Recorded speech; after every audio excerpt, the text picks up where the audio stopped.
Welcome to The Cauldron, a podcast hosted by Ed Bolden-Greer, the creator of Vail. In each episode, Ed will have free-flowing conversations about horror, life, culture, and personal growth. Expect to hear from storytellers, authors, horror experts, life gurus, thought leaders, and influencers.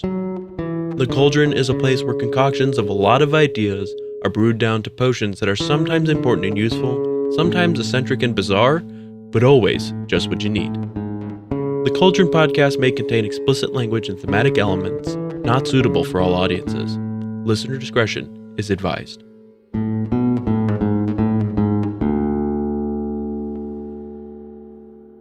Welcome back to the Vail Cauldron podcast, where the whispers of wisdom echo and the warmth of our community gather round the mystical flames as we stoke the embers of curiosity. Here in this sanctuary of sorcery and storytelling, as the cauldron simmers, we're here to brew up a concoction of topics that resonate with the soul and spark the imagination. I'm your host, Ed Bolden-Greer, and I'm joined by the brave conjurer of curiosity, my co-host, Jacob Garner, a.k.a. Frady Cat. Hello, everyone. In today's episode of the Vail Cauldron podcast, we're lifting the veil to reconnect with our incredible listeners. We'll be diving into your questions, sharing personal updates, and discussing the latest happenings around the globe. Join us for a laid-back, engaging conversation that feels just like catching up with old friends. Don't miss out on this chance to be part of the conversation and stay in the loop with everything that's going on.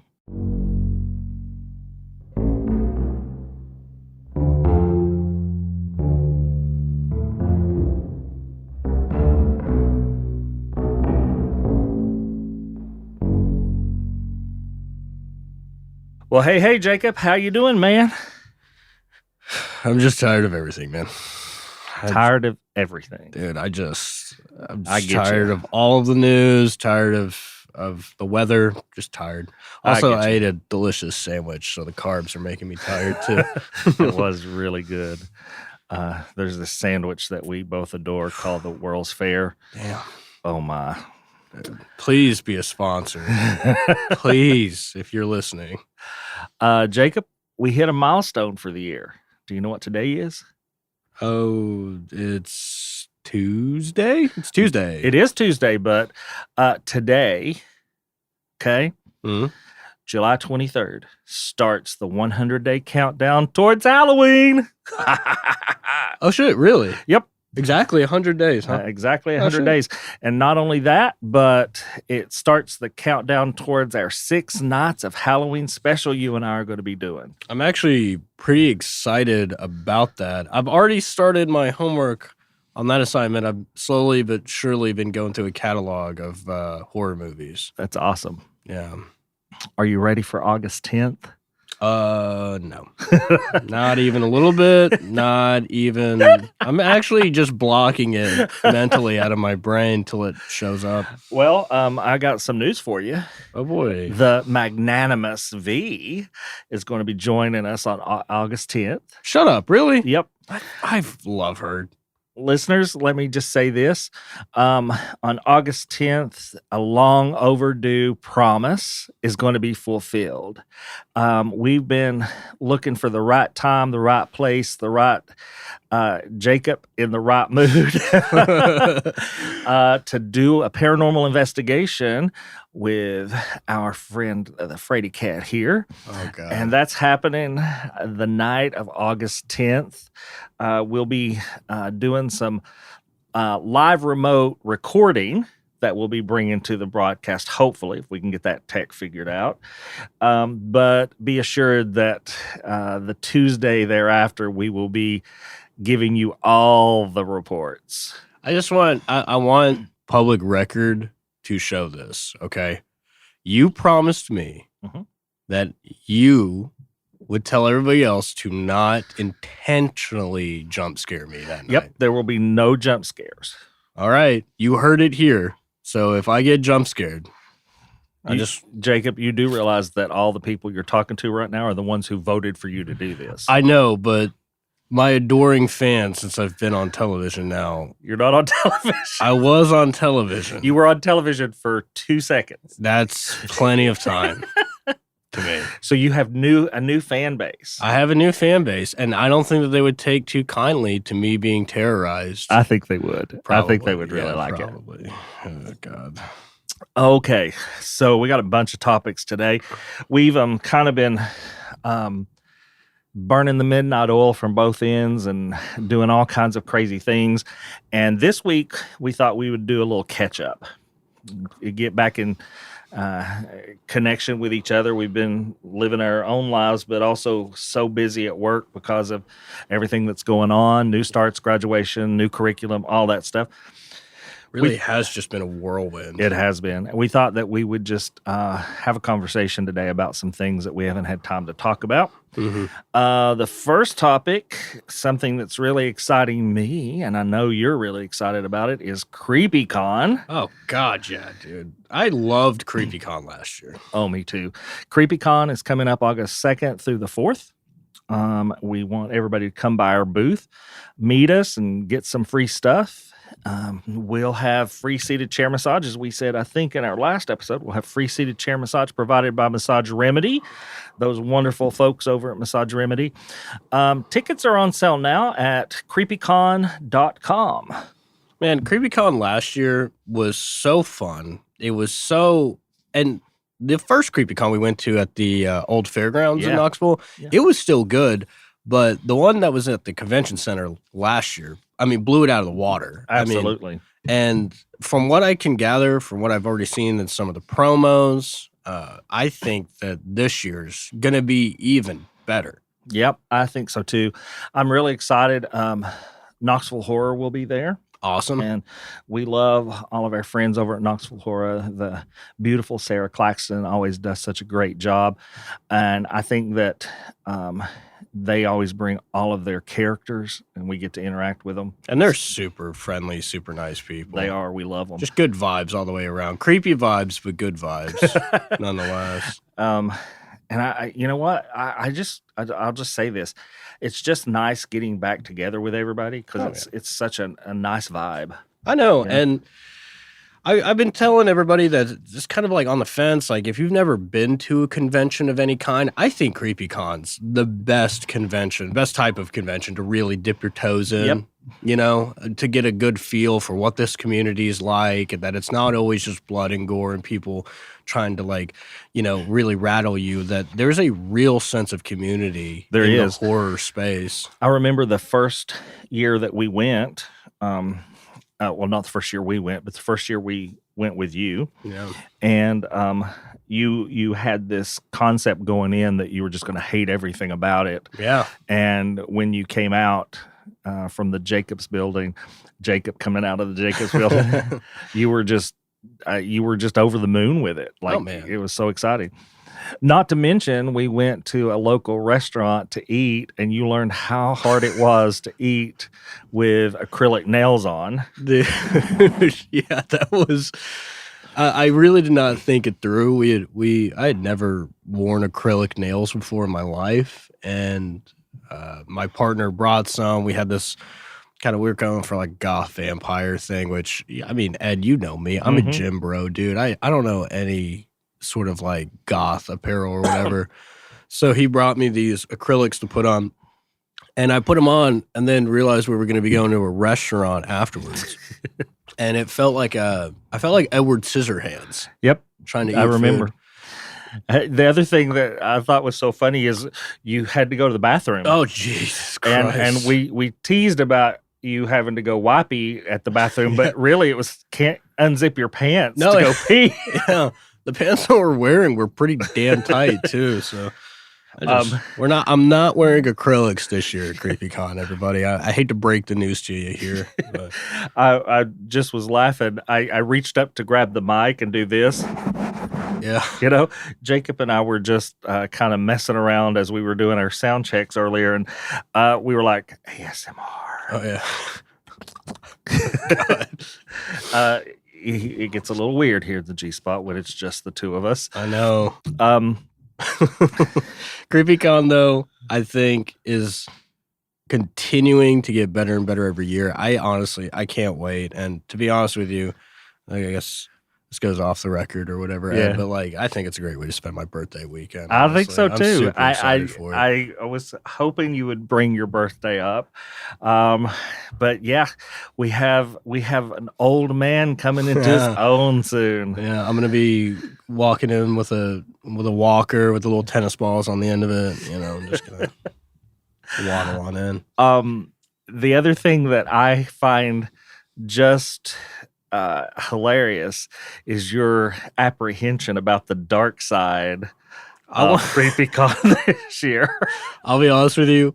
If we were going to be located on the dark side, I think I would have just had somebody just like punch one of my teeth out at the gym and be like, "Oh, Ted, I we can't still make expect it. you to be there. I can't make it." Like man. they don't know what you look like. Yeah. I mean, you're behind a microphone. That's true. That's true. Man, you know, speaking of being an old man or whatever, I feel like I have aged 20 years in the last year and a half, honestly. With all of the crap that just keeps happening, it's unfreaking believable. I get it. You and I actually have not had the ability to talk about it. I don't know if you want to talk about it live on air or not, but like, bro, the last time you and I were in person talking to each other that wasn't about work, Trump got shot. Like a former president got shot. Yep. Since you and I have spoken last. And let's go on the record right now as saying we do not condone violence. Oh, absolutely not. We condemn the actions of the Republican kid that did this. Oh yeah. And there's nothing that we're going to say today about anything that should be construed as us approving of that type of violence. That being said, I hate the guy. Well, I hate everybody involved, but I don't want him to be killed on national television. Absolutely not. And you know what? I find it a little comical, and I find it a lot hypocritical that they're very concerned about gun violence when it has to do with Donald Trump, but not when it has to do with students and children in a classroom. Yeah. I think the modern day voter base for that party is very much a group of people where nothing concerns them till it happens to them. Right. You know, how many times do you read about, you know, like those conservative parents? I was listening to New York Times last week, and they did a piece about conservative parents that lived in Nashville that had reliably voted Republican, and then won't be doing it this year. And then that god awful shooting happened in Covenant, and they were actually, it was weird. They were kind of surprised that when they were themselves Republicans saying, "Can we at least try to talk about gun control?" Yep. How much pushback and demonization that they got from people that they considered part of their team. And Trump being shot by an AR-15 style rifle. I mean, this is what we've been kind of warning about this entire time, that these people should not have weapons like this. But yep. All that being said, I mean, I am just so shocked, I guess I'll say, about how many people came out and was like, "Man, I wish that he had died. Man, yeah, I that's wish." not good. Like, I understand really not liking the guy, but could you just take a step back and just imagine what these last, 2 weeks? It's been 9 days or something like that. Yeah. What that would have looked like had Donald Trump actually had his brains blown out on national television. Well, like, and you know, I'm all about compassion, love, and understanding, and I look at Donald Trump most days as like this person to be despised. But on the other side of it, when this happened, my first thought was he has kids. Yeah. He is a father. Yeah. Doesn't matter what kind of a father he is, he's a father. And what impact would that have on his children? Maybe even on his wife, I'm not sure. But certainly, you know, as a cult leader, it would impact a lot of people. Yeah. You know? But I think your more label of a cult leader is 100% Oh, accurate. absolutely. He hits all the criteria. But the thing that concerned me the most was the impact that this might have on his children, whether adult or just turning an adult children. And because I never want to be the person who discounts that stuff. Oh, yeah. Like Jon Stewart, whether you love him or you hate him, he really called me out specifically in his response to the shooting. And I think it's like really reflective of where we're at in American politics, because this is immediately what I did when I found out that Donald Trump had been shot. I didn't check to see if he was alive or not. I didn't check to see if anybody else got hurt. I immediately tried to find out who the shooter was, because in the back of my mind, I was like, please don't let him be brown. And because I'm dating trans people, I said to myself, please don't let him be trans. I didn't give a shit about anything else. I just wanted to make sure that the shooter wasn't going to be somebody that made the lives of the people I love and myself infinitely harder. And I think that that's such a sad, like, I kind of feel guilty about it, if I'm being honest with you, that was my knee-jerk reaction. I understand that feeling. I think that from a world perspective, and if we can scope down to just a national perspective, we are so inundated with shootings all the time. And sometimes we want to know the psychology of the person who, was behind the gun. Of course. It's I'd say more than a national interest to try to understand why these things are happening. And in my position, one of the things I continue to wonder is why we're not doing something about it. It's wild, man. I mean, let's just play like a really weird hypothetical situation out, right? Mm-hmm. Imagine if a front runner for the presidency, right?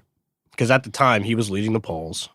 If a front runner for the presidential race here in America actually was shot and killed by an AR-15 rifle or style rifle or whatever, do you think that would have finally been the breaking point for a lot of people that are huge gun nuts to say, all right, we got to do something? No, because I think that what really is at the root of all of this is people never want to admit that they're wrong. Oh, God. Yeah, and the gun industry is a huge fiscal support of candidates. Yeah. And so I don't think until something like life-altering for everybody happens that unless we force the issue, unless America as voters come together and force that issue, anything's going to be done. I was sitting in the car on the drive back from Nashville this weekend, and one of the things that I was reading through the news, as I do, and I saw where Biden dropped out of the race.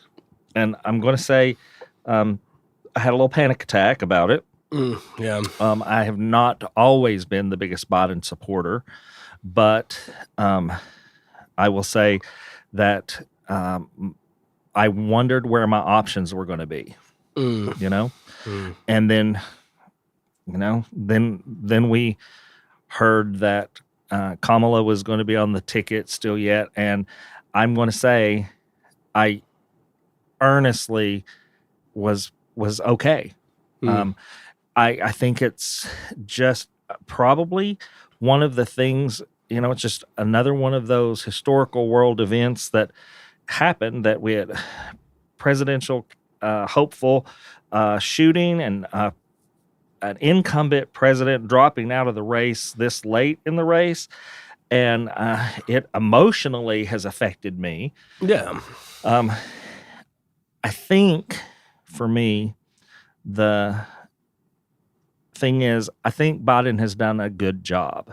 I think that for what he's been allowed to do as president with a Republican House, that he's done about as good as you could hope to do.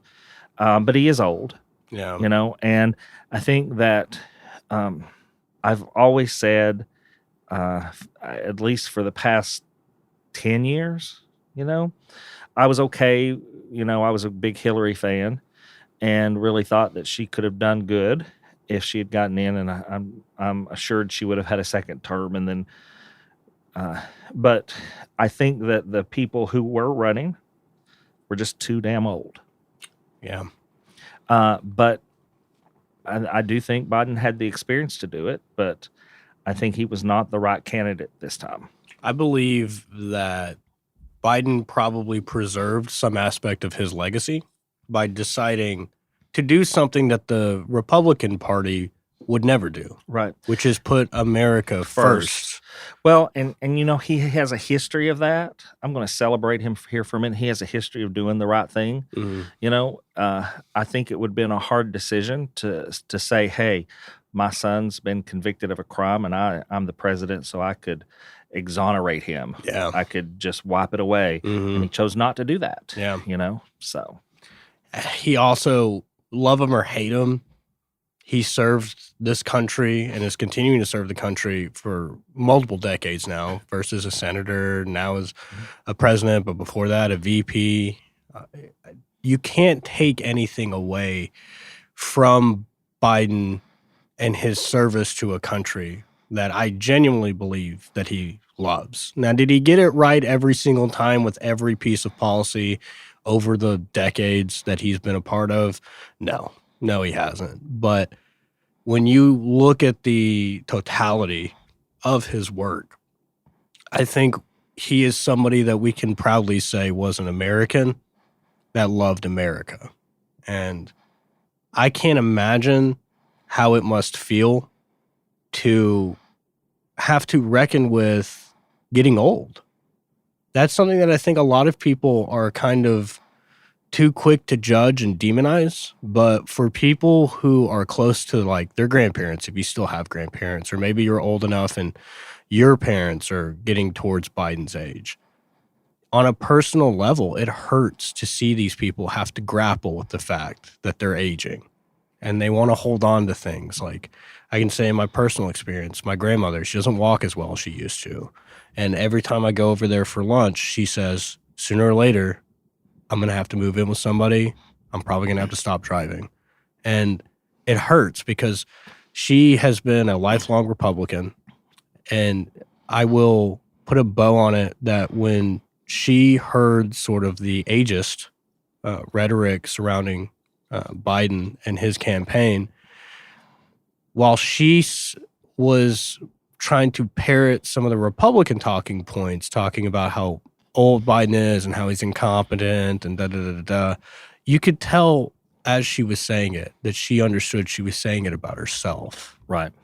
And I can only respect Biden for swallowing that bitter pill, listening to people like Hakeem Jeffries and Chuck Schumer and Nancy Pelosi, people that he considers really close confidants. And Pelosi will easily go down in history as one of the most effective Democratic leaders I think that we've ever seen. Mm-hmm. And when she came to him and said whatever she It's said, time. that must have been a really, really sobering moment for him. And it would have been so easy for him to say, shut up, I've got this, shut up, I've got it, leave me alone, I can do it. But it takes a real man to admit when it's time. Yeah. I think that when he got COVID and everything, I think it was just an eye-opening experience for him that, he didn't want to be midterm and not able to function as president. Right now, he's doing a great job as president. Yeah. Everybody can get COVID. But luckily he had a mild case. Yeah. And shout out to Paxlovid for it seems to be turning the corner for him. Speaking of people getting sick, how's your surgery been treating you, Ed? Oh Lord. Yeah. So we didn't talk anything about this on the podcast previously, but I had surgery last week to remove a vascular tumor that was becoming problematic, causing shoulder pain. One of the things that I will say is that it became more invasive once we were there, and he had opened my shoulder up. went from a small incision to a rather large incision since it's my body. It's a large incision. Yeah. But it feels better today. I overdid it yesterday. Everybody kept warning me about overdoing it. I overdid it yesterday. You probably overdid it the day up. For our listeners, I just want you guys to know what kind of person Ed actually is. He came to work. We had our meetings. He didn't eat any lunch. And then when I asked him, not to eat. I was like, why are you not eating lunch? He's like, oh, yeah, I have a surgery today. And I'm like, the hell are you doing here at work? And then he went, well, I got to come back later after the surgery and teach class. Well, I did. The evening class needed to have law. Dude, and everybody that works on the staff told Ed, like, hey, man, do you want us to drive you there and drive you back? And then Ed was like, no, I'll be fine. We're like, what the fuck are you talking about? Like, will you let us drive you? He's like, I got it. So this motherfucker went to go to a surgery, and the words that you used a couple days afterwards, it was like they were scooping out a grapefruit out of your shoulder. Yeah, like kind of. And then you just drove back and then taught class. Yeah. It's insane. Well, I mean, you have to do what you have to do. Ideally, it would have been better if I'd got to go home and lay down. I advocate that, but you got to do what you got to do. You know, it was a thing that had to happen. You Gen Xers are just built different, man. God, Gen X. I was talking to a friend the other day, and we both seen the same TikTok or a similar TikTok. Yeah, shout out to TikTok. I'm kind of addicted. And, you know, Gen X has lived through so many historical world events. I understand why you're tired. Oh, yeah. I'm exhausted. Yeah. I don't. Fuck. The world needs to fucking chill out. I'm telling you, man. I'm getting some gray in my beard. I've had gray in my beard since I was 5. What are some of the... Hold on. Let me think. What are some of the events that you yourself have lived through? Okay? Because I feel like it's been crazy ever since I've been alive, but you've got some extra years on me, so you've lived through even a little bit more. Are you calling me old?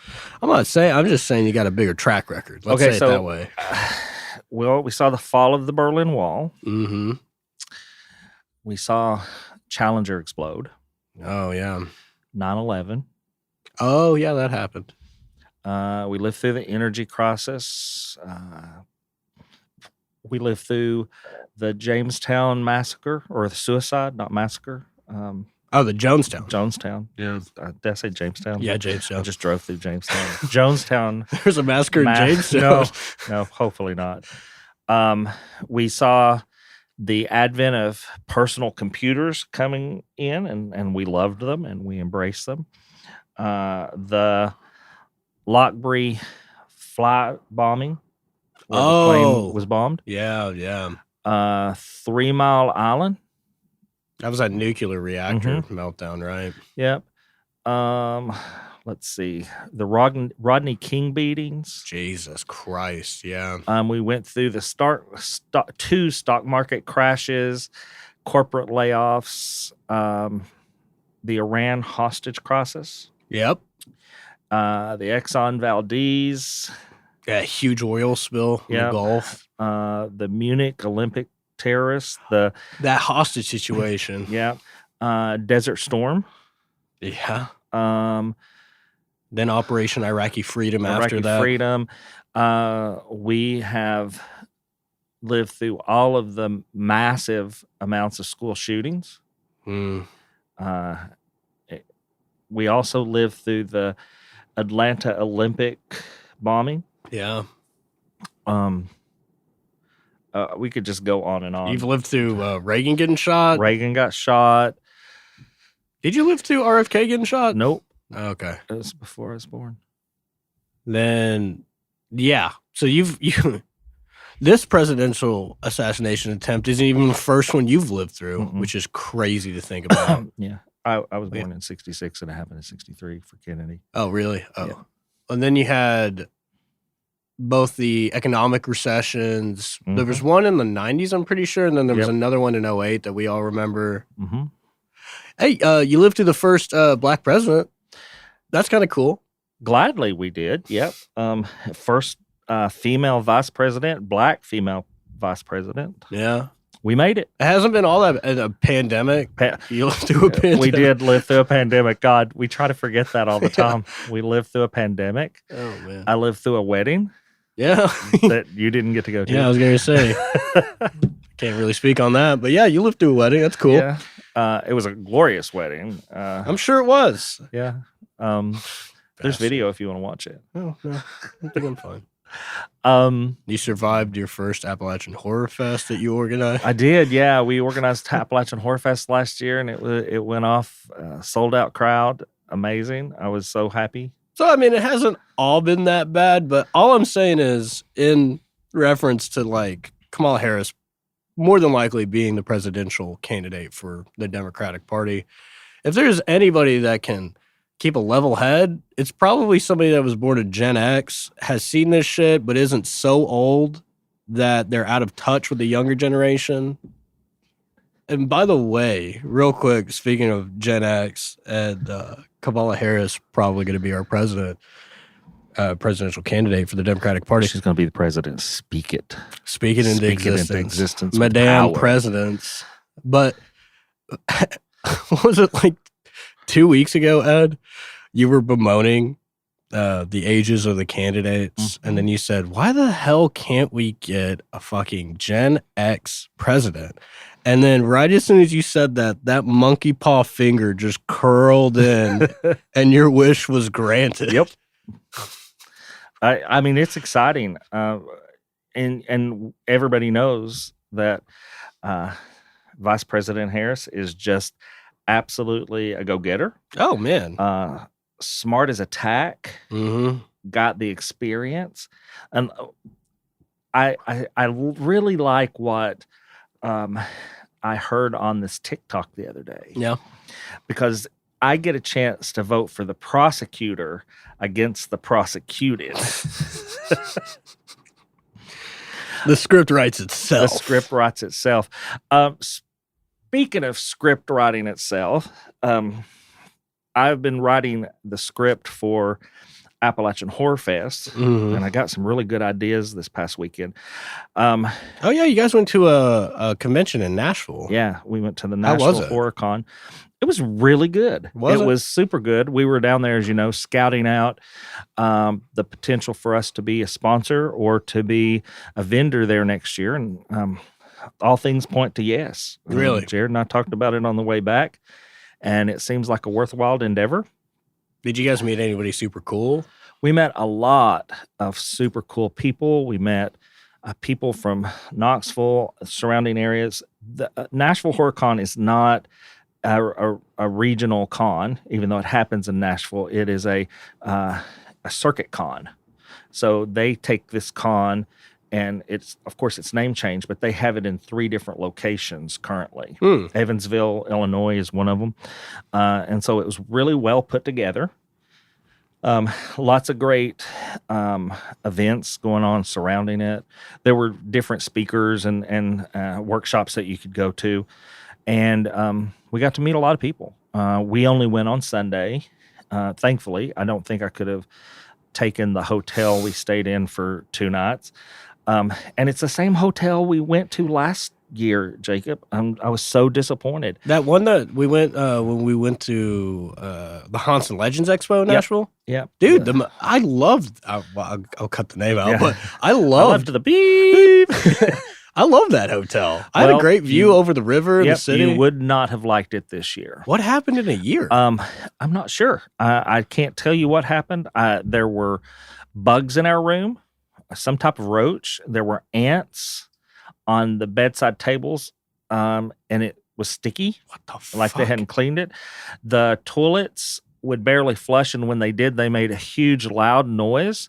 The showers, which most people complain about not having enough pressure, these showers were so powerful that they actually hurt your skin. Okay. The restaurant that's downstairs, That we ate at last time? yeah, that was so good. Yeah. And the entertainment was good this time, but the food was horrible. Drinks were horrible. And I'm not picky. I stay at hotels all the time and Mhm. usually wind up eating hotel food. And all of it's usually good, but not great. This was subpar.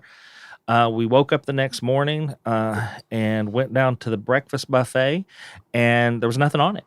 Like $10 for a biscuit and some bacon That's and some- crazy. and some uncooked hash browns. In a year. Yep. That really happened. Wow. The front desk staff was so rude, and you know me, I'm not a Karen at all. No. I'm so laid back and easygoing that because I've done the hotel circuit so much, Yeah. it's not their fault when things are going wrong. But we did the whole electronic check-in thing. And then when we got there, they made us do the whole thing over, even though they had it on record that we had done it. So it was just from the get-go, it was just a bad situation. But, Jared and I, we make the best out of everything. Of course. So All I'm saying is that if you guys have something to complain about, it must have been pretty shitty. It was You know what I shitty. mean? it was. And I don't normally give bad reviews, but I purposefully went on to the app that we schedule all the corporate stuff through Uh-huh. and did the review. And I did not, I didn't sugarcoat anything. And you didn't pull any punches. No. Mm-mm. That's a shame too. I just want to. Well, I'll keep it vague, but this hotel. If it's the same one that you took me to last year, It is. This hotel is not like a Red Roof Inn or a Motel it's 6. it's a higher end hotel in Nashville, Tennessee. In the middle of Nashville. Yeah. That's It was nuts, man. It was dog shit. God almighty. Well, other than that, I'm glad that the con went okay. The con was great. The drive there was good. The drive back was good. Getting to spend time with Jared was good. Meeting all those folks and getting some pictures and stuff to share with the staff tomorrow at the meeting was great. We were very enthused about the con. I mean, as you guys were coming back, though, I think that was roughly about the time when Biden dropped out he of did. the race. That's what I was saying earlier. It really hit me, and it was a big shock Yeah. because I thought that would be the end of it. But Biden, Biden Kamala has rallied the troops, man. I was going to say, so, Biden aside, I feel like we've, given him his flowers. How do you feel about Kamala Harris? Well, let me tell you how I need to say something before I talk about Kamala because I think she's great. Donald Trump went on Truth Social, that little social media thing he has, Oh, yeah.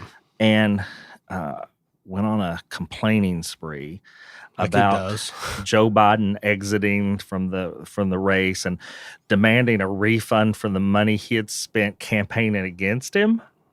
Like, who Sure. does that? Like, who does that? Donald Trump does that. I don't think anybody is more upset of Biden dropping out of the race more so than Republicans, to be honest with you. I think that they wanted him to run. They've geared their entire campaign against an aging incumbent president, and then you get a younger firebrand trailblazer as your new candidate. You basically have to throw your entire rule book out the window, your game plan that you had, because Kamala doesn't fit into any of the attacks that they've leveled against Biden. No, what they will do is they will attack her for being a woman. Oh, 1,000%. They will attack her for being black. Oh, God, yeah. And I'm already seeing it, man. yeah, I already saw the first birtherism post where they're like, Kamala Harris, her parents weren't born here in America, so she can't be president. Well, what? I think it was you earlier today. It was you showing me they were complaining about her laugh. It's just character assassination. It's so stupid. There's nothing wrong with her laugh. Imagine that's the first thing that you attack somebody on. Not any policies or shit, their track record, but their laugh. Yep. know? Imagine if that's how we determined who the president was. Oh, Was their God. laugh.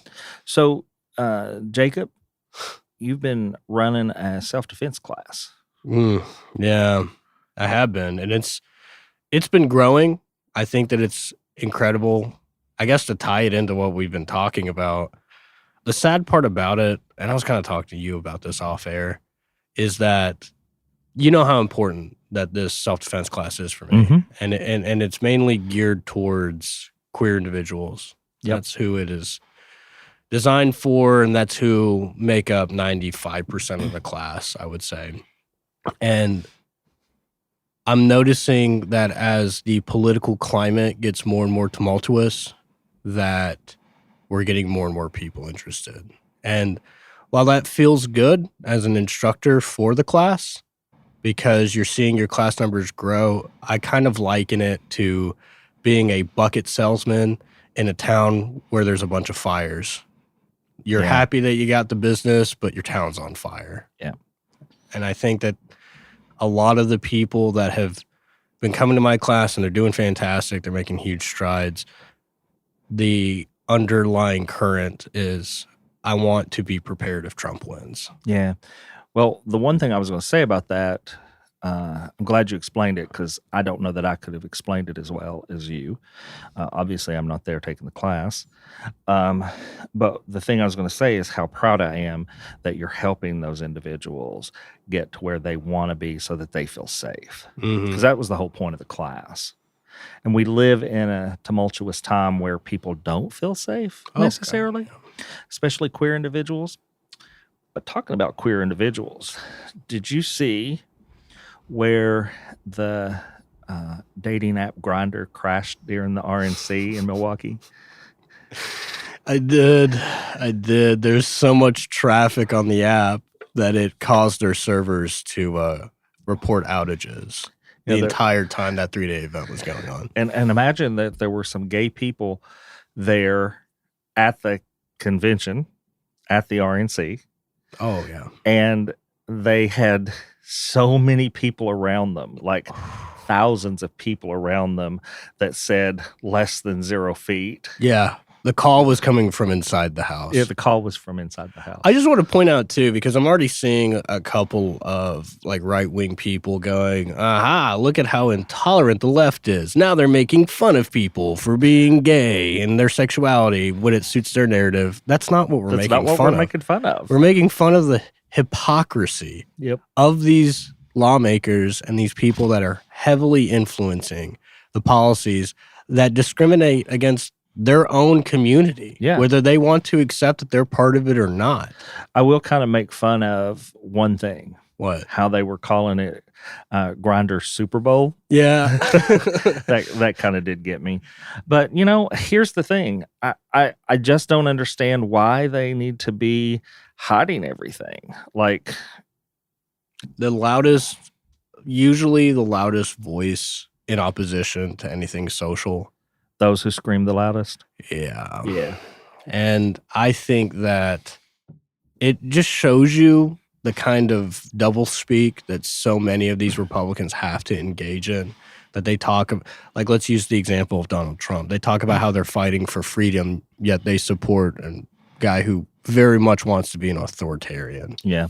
They're railing against LGBTQ plus individuals while then blowing up the Grindr servers in Milwaukee. So, Jacob, did you see pictures of Gates? Matt Gates, the dude from Florida? Yeah. I saw a couple of clips. Yeah, he had some Uncanny Valley vibes going on. The fuck happened? Botox was flowing free somewhere. Was it Botox? Yep. Oh, my God. That's so funny because, again, not that we're pointing out anybody that wants to get Botox and get Botox. I don't give a shit. But, like, I find it ridiculous that your typical right-winger that's alive in the political sphere of today is talking about how much they are just bemoaning the feminization of the male figure in America, yet they're going out privately and getting facelifts and Botox and, you know, their eyebrows always look amazing. I doubt that anybody taught them how to do that. You know? Yeah, I know.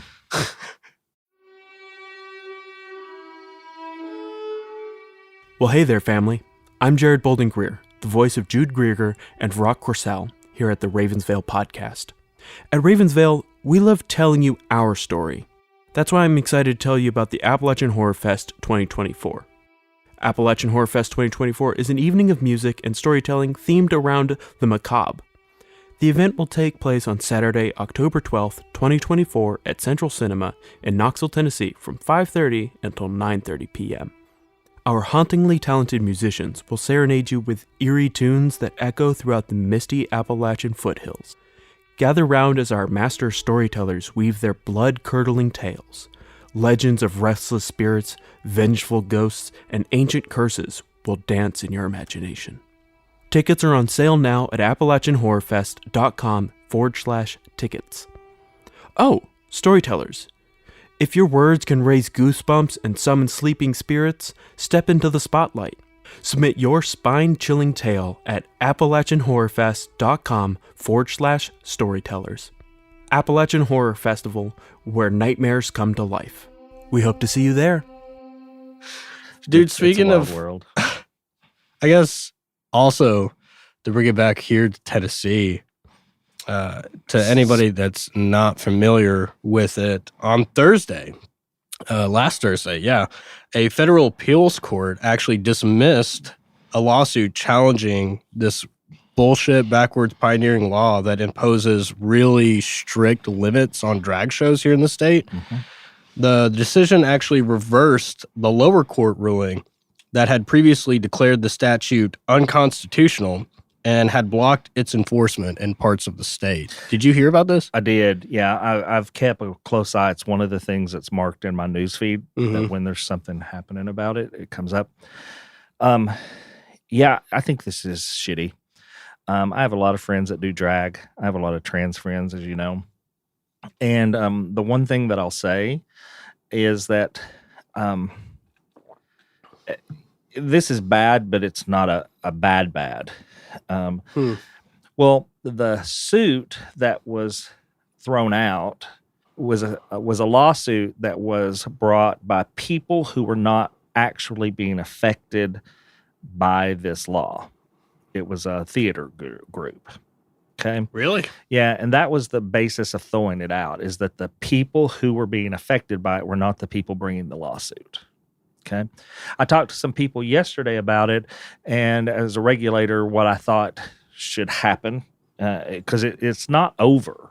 It's just this appeal was dismissed. Yeah. Okay. And so what's going to happen is people who are scared and people who are affected by it are going to have to be the people who bring the lawsuit.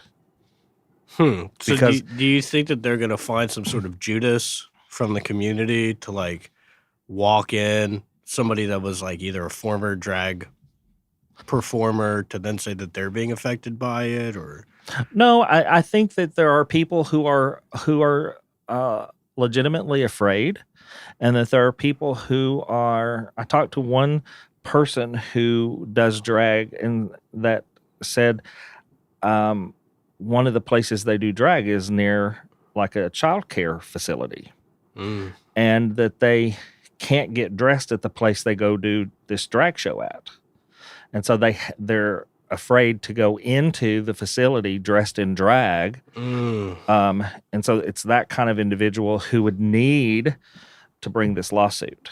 Once someone who has a legitimate issue, which every drag queen would have the ability to bring this lawsuit. yeah. And I know there's organizations like Pride that want to jump on the bandwagon, but the best thing that can happen is for those larger organizations to financially back the lawsuit, but not be the people who bring the lawsuit. Yeah. It all comes back to money. Yeah. They can get enough funding behind it. You know, and when they do bring the lawsuit, I don't think that there's a judge in their right mind who would not rule it unconstitutional. Well, therein lies the problem, Ed. A judge in their right mind. Let's say it this way, a judge who wants to keep their license. Yeah. Because it is an infringement on our First Amendment rights. Okay. Well, Jacob, are you ready for your Would You Rather question? Oh, yeah. Yeah, I need something a little bit lighthearted after all of that. I think I might disappoint you here. Oh, no. Okay. Would you rather have a leader who is charismatic and inspiring but lacks experience, or a leader who is experienced but lacks charisma? Just when I thought I got away from it. We already saw what happened to our nation after a charismatic leader with no experience got elected, right? Mm-hmm. So I think this is a pretty slam dunk answer. Give me somebody who has the personality of a stick in the mud, but actually knows what they're doing. Got you. All right. I got one for you. Okay. All right. Would you rather have a government that prioritizes healthcare reform or one that focuses on education reform? So this one's really hard because I think everybody has the right to quality health care. Mm-hmm. Let me be upfront with that. I also think everybody has a fundamental human right to basic education. Yeah, Okay. I agree with that. And part of me says that if you give people a good education, they will have the knowledge and the wisdom or develop the wisdom to prioritize healthcare. That makes sense. But at the same time, I have some very educated friends who I have thought were very intelligent, who have great educations, not necessarily see the importance of healthcare. On the other side, if you have good healthcare, if you prioritize healthcare reform and everybody has access to healthcare, more people can go get educated. That's true. So, as an educator, I'd rather my students be healthy, I think. Yeah.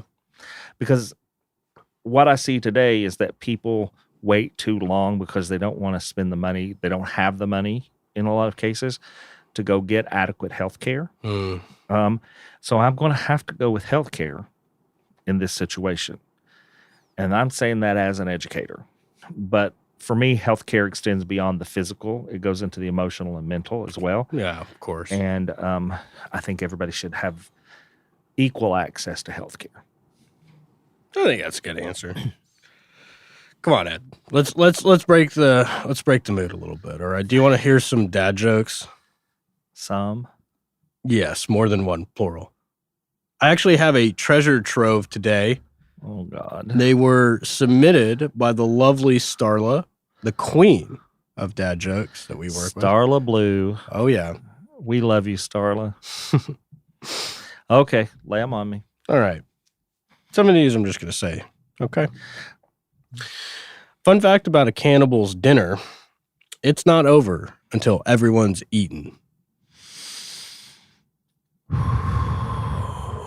Ed, you'd probably like this one because it seems like it happens every other week with you. Do you know what the worst thing about a stolen password is? Having to rename your dog. I don't know that I get that one, but You know, most security questions are like, what's the name of your first dog? Or your oh, pet? yeah. So having to rename your dog. What town were you born in? Where did your parents? Yeah, I get it. Okay, I'm hurting. I understand. I I'm in understand. pain. Why did the porcupine join the debate club? Okay, I know this one. Okay. It always had a point to make. Yeah, there you go. But for our listeners that didn't know this, real quick, did you know that I just recently quit my job at the chemical factory? It was a toxic work environment. Okay, I like that. That one we can keep that one. And I recently was inspired by watching some culinary shows on Netflix recently that if the massage therapy thing doesn't work out for me, Ed, And all indications is that maybe. who knows? I got a backup plan. I want to open a restaurant that fuses Chinese and Middle Eastern cuisine. And I would call it Walk Like an Egyptian. That's all I got. Oh, that's all you got. Well, family, we have a new segment today that we're going to start doing called The Brew.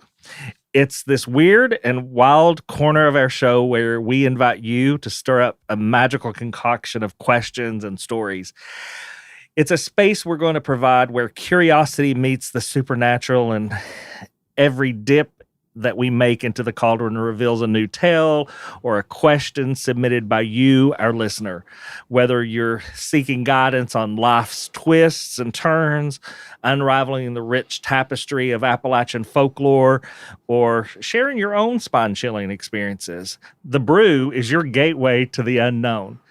Join us each week as we journey into the shadows and shed light on the secrets that lie within. Today's questions are a really weird mix. That sounds like that's right up our alley. It is. So here's our first question. This question, we've entitled it, every week we'll give it a title, okay, and tell you who it's from or the handle of who it's from.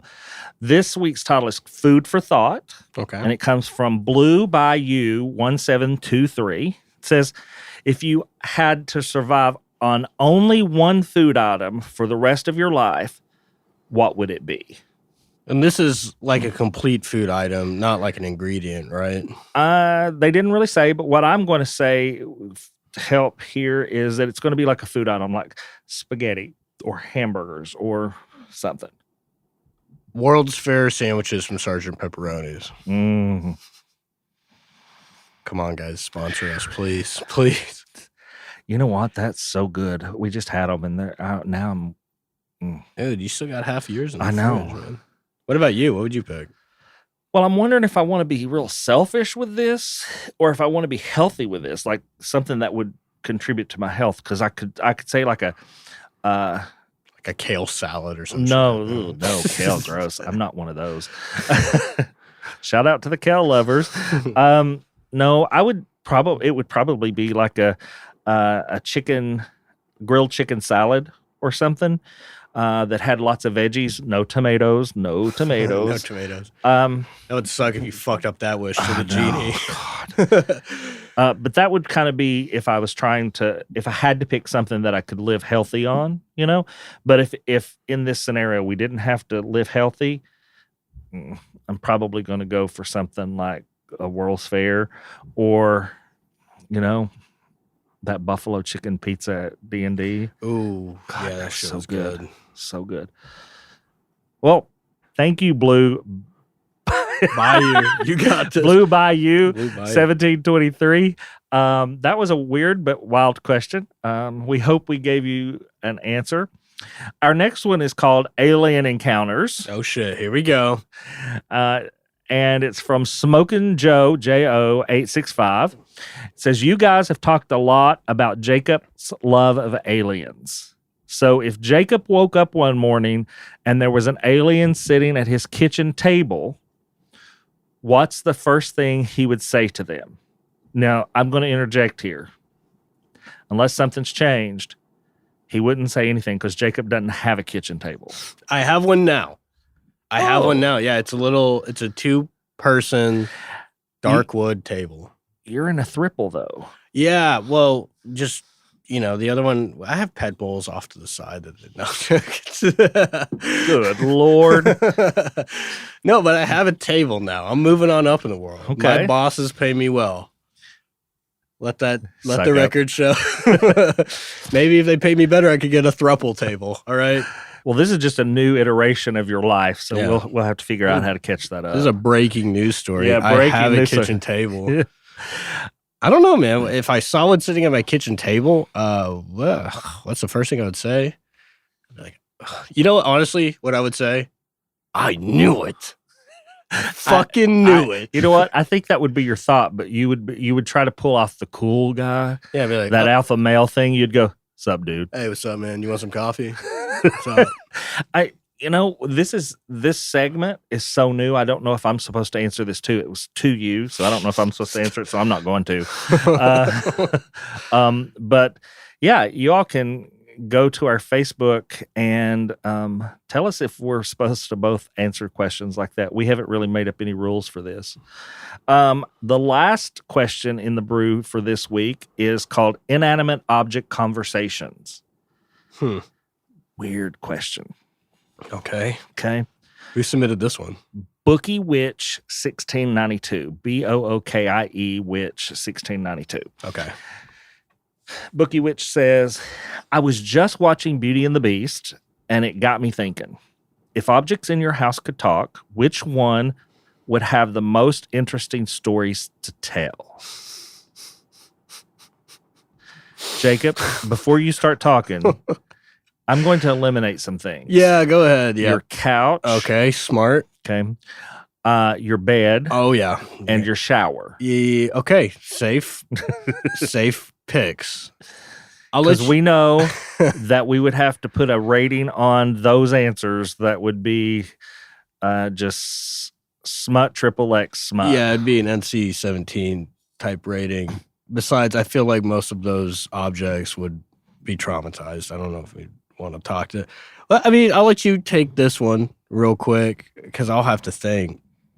I mean, what object do you think in your house would have the most interesting? Well, I think that if you were to go into our game room, yeah, and not for the same reasons, but I think that the new gaming couch, well, it's not new anymore. It's about 2 years old. The gaming couch would have a lot of stories to tell. I feel you. We've had guests sleep on it. We've had lots of debate about things we were watching on TV. Mm-hmm. We've had lots of screaming because of the games we were playing. We've played lots of games with you, online. So I think that might be a good answer. I also think that we've had just incredible times. It's going to sound really hokey with our family as a whole around the dining room table putting puzzles together. That's not hokey at all, man. So I think I'm going to answer the dining room table because it always brings up like these lovely holiday memories for me. As you know, I haven't had family memories for a long time until I married into Jared's family, and it's really a special thing for me. I think so. Yeah. Yeah. I think this is gonna be maybe not an answer that a lot of people kind of thought at first. Like it's not like a toaster or a rolling pin or something inanimate like that. But I think my keys actually would have a very interesting story to tell because I've driven the same vehicle for 13 years now. And they've been along multiple trips, late night drives to like a hospital or picking up a friend or leaving a party, stuff like that I bet you the keys are always there on my little carabiner hooked to my waist as well. So the stories those things could tell, who knows, right? Yeah. You know what I thought you were going to say? Your camera. Your door camera. Oh, that one's got some stories to tell. About some Not just about people coming to your house. No, yeah. It's got some stories to tell for sure. I like this segment. Me too. I think we're going to keep going with the brew. One of the things I'll tell everybody about the brew is that you can go online to the Ravensvail website at ravensvail.com and under social media, you can click on social media on the menu bar, and there will be a place for you to put your questions in there into the brew. And then when we're at cons, we actually have a cauldron. Yes, we do. And these little cards where you can write questions and comments and things. We're not just looking for questions. We also would love to hear your stories about whatever you want to tell us.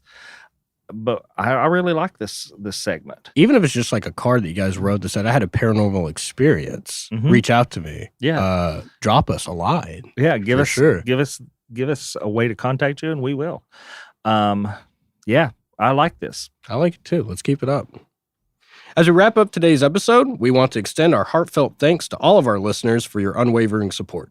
And don't forget, Appalachian Horror Fest 2024 is just around the corner. Literally, we'll be here 81 days. 81 days before we realize it. Join us Saturday, October the 12th at Central Cinema for a spine-chilling experience. Tickets are available now at AppalachianHorrorFest.com. I'm going to go ahead and tell you guys the tickets are selling, so you might want to buy some soon. Yep. And we will see you there. Now, family, you adults have a few chores to do. Go on over to ravensvail.com and see about doing your chores on social media. Follow us on all the social media platforms that we've made available just for you folks. Like, listen, subscribe, and follow wherever you listen to your podcasts. And if you don't mind, leave us a good rating and a kind comment. You can find the Ravensvale Cauldron podcast on your favorite podcast platforms. If you haven't already, just search for the Ravensvale Cauldron podcast. And again, make sure you hit the follow button to stay up to date with our latest episodes. Oh, and tell your friends about us, won't you? So until next time, family, See you soon. The Ravensvale Cauldron is a production of Small Raven Media. Today's episode was hosted by Ed Bolden Greer with co-host Jacob A. Garner. Audio engineering and sound design by Nick Devan at Nicky D Sound. Copyrighted 2024, Small Raven Media. All rights reserved.